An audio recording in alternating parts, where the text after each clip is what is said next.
And we kind of still need to design a casing around this thing, and I mean, obviously, but yeah, as a proof of concept, this thing is working out really quite nicely, and I wasn't expecting that because I was expecting there to be a reason for something like this not to exist yet. This video was sponsored by Skillshare.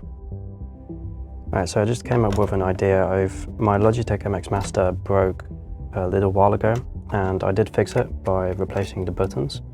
But these buttons, they have an actuation force which is pretty high, so it's very difficult to press. So I think this project started right after I'd finished the DaVinci Resolve Superspeed editor, and it kind of stems from really being very frustrated as well with the market at the moment in regards to mice. But it would be really awesome to try something different, make something really funky with like an extra scroll wheel over here, maybe another scroll wheel at the pinky finger, and maybe a trackball integration so you can move the mouse with the trackball really quickly to the other side of the screen and then do a minor adjustment with the actual sensor. I was looking for a new mouse, and then I was like, everybody's doing the same thing, right? Everybody's just making this shell, 2 buttons on the side, a scroll wheel, and maybe some side buttons, and then the special, the odd ones out are the MX Masters with a side scroller. But yeah, these components are really awesome. They're really easy to integrate. And so at this moment in time, I didn't yet have like a 3D scanner, so I was still doing the projects in the old way, so to say, like measuring up components, taking pictures of them, importing those pictures into the CAD software, and then modeling around that. Most of it is just like imagination, right? Seeing the object in 3D and kind of guesstimating where stuff is supposed to be placed. After a little while, I did come up with a little prototype just to check out its feasibility of this project, so to say. Now, the main reason I actually wanted the trackball mouse at first was because I thought maybe it would be cool to actually remap it to something different as well. Like you could use it to zip across the screen when you're not editing, for example. But when you're editing, maybe we could have remapped it to like color grading and that kind of stuff. It turned out that you couldn't remap the trackball, which is kind of a shame. It did work for like the other idea that I had in mind, like zipping across the screen and taking over with the actual optical sensor on the bottom of the mouse. Like I tested it out with 2 separate mice, and it pretty much takes over immediately. So there's no delay there between switching mice, which is really nice. It's a pretty nice, it's like a mini bowling ball. I don't know what it's exactly made out of, but it's pretty cool. And I was quite shocked to see that the internals of that trackball mouse were really quite small for how large the casing was. So the casing is mainly there just to be ergonomic, right? But you could fit so much more stuff in that mouse. Like there's so much more room there where you can like add additional buttons or do additional things. But I think it's also like a cost calculation. How much time will a designer be busy with that, for example? With the smaller mouse, it was just 2 screws at the back. So you take off the back plate where the battery housing is, and you unscrew those 2 things. I did take off the skates here just to check if there were screws underneath there, but it didn't seem to be. I was really surprised as to how the scroll wheel worked on this device. Maybe there's something on the bottom of the PCB which will make sense, but there's nothing in this thing. Like there's no components, no, it's just a wheel. Oh right, there's an optical sensor right there. That's smart. That's real smart. So in between like this project being shelved and me restarting this project, I actually got myself a 3D scanner. So the CR-Scan Raptor from Creality. It has a bunch of LiDAR taken there, and it creates a one-to-one replica of the thing that you're scanning, allowing you to import it into your CAD software, and then you have an easier time with it essentially. The only issue I have with it is that it's externalized skill, right? You no longer have the skill, the device has the skill.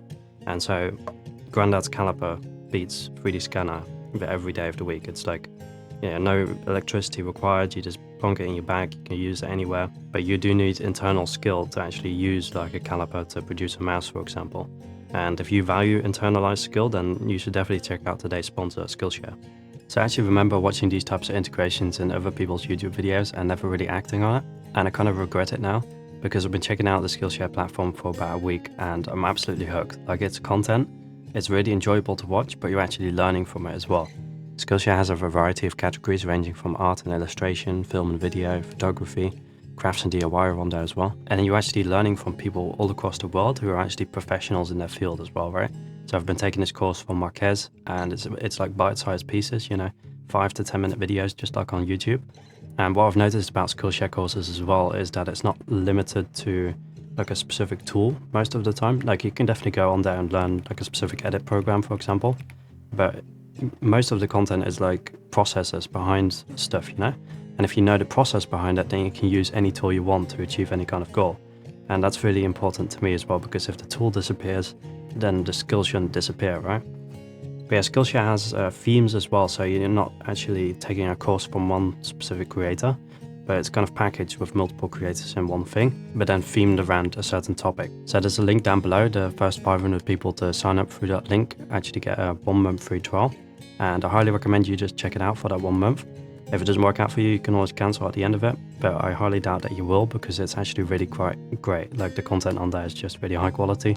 If you're just on your way to work, you can just binge watch a few of these videos and not, watch brain rot essentially. So special thanks to Skillshare for sponsoring today's video. And so after 3D scanning all those components, we can import that into the CAD software, but it doesn't really give a great indication for where to place those components, right? Because it might not be ergonomic. So instead I bought some plasticine, which is like clay, but it doesn't really harden, so it's like Play-Doh essentially. And it was really quite tough and hard when I got it. So I did put it in a plastic bag and put it in some hot water to kind of soften it up. And after that I started modeling everything out, so really pressing it into my hand, trying to figure out what a nice ergonomic position would be. And then also grabbing some mouse buttons and pressing those into the design. Also the trackball, I pressed that into that. And I made some like mini, rolled up some plasticine into like mini buttons and pressed those into the side to figure out where I wanted the side buttons to be and the side scroller. Once it's all modeled out, we can actually put that on the 3D scanning station and scan that, import that into the CAD software, and then we can figure out where we need to place the buttons, where we need to place the trackball, and then have full confidence that it will be somewhat similar and probably be ergonomic in the way that we wanted it to be. So we actually started this project with 3 mice, but I'm only using the Logitech trackball mouse and the Logitech MX Master, not the smaller one that I bought separately as well. I'm also reusing the mouse buttons here just to save some time on modeling. I think it was almost like an 8-hour CAD drawing session where I was just like watching a movie and also like drawing it out. Intermittently I also checked like that clay model we made, so just to check out, okay, how much leeway do we have if a certain component doesn't fit next to a certain other PCB, for example, and how much more room can we give it and still have it be ergonomic in that sense. Eventually I would turn it into 2 components. You have a bottom plate which holds the MX Master's PCB and trackball, and then you have a top component which holds like pretty much the rest, right? Like the PCB for the trackball mouse, the side scroller for the MX Master, and I didn't really measure the length of the like ribbon cables to see if everything reaches and that kind of stuff.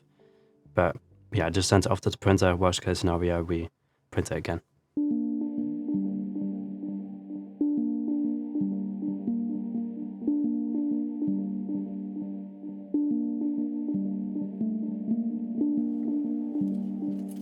What I really like about the Bamboo Lab A1 is that the support structures are really quite easy to remove, which is very different from the previous printer I had, where if I do something like this, it would basically be impossible to actually finish up the project, for example. Now I do actually have a resin printer, which I'd really like to use for this project in the future as well, but it's very difficult to capture time lapses of that printer. If you're enjoying the video so far, it really helps out if you subscribe to the channel, like the video, or leave a comment.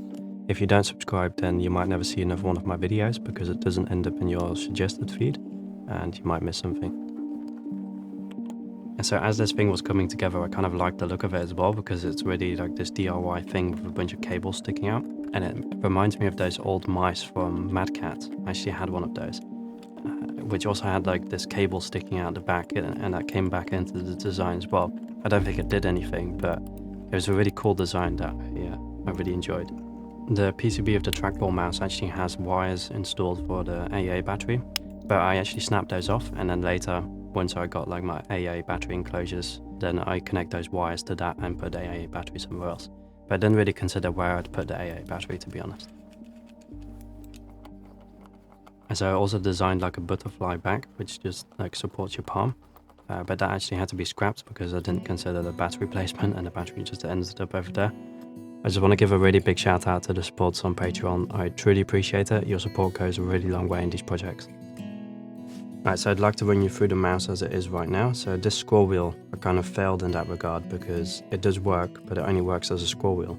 And I assumed that the Logitech software would be similar to the Razer software, where you could input it to do an action when you scroll forward and when you scroll backwards, which is not possible with the Logitech one. It is massive. Like, this is a normal mouse, which is already considered ergonomic. It's quite small compared to this mouse. And but it's not in a bad way or anything. Like when I have my hand on here, none of my fingers are doing anything that's very strenuous. This is just my relaxed hand position. So I'm just scrolling, or I'm just like zipping across the frame with the trackball. And this is then one edit point forward, one edit point backwards. This one is maybe the most strenuous actually. Going backwards in the timeline, going forwards, zooming in. And then if my scroll wheel actually did what I wanted it to, then we could set that up to be, minus 1 dB and plus 1 dB. I think that was it for the button. Oh yeah, the middle mouse button is right over here, so you can do that. So that was it for this video. I hope you enjoyed it, and I hope it gave you some inspiration for your own projects as well. I hope to see you in the next one.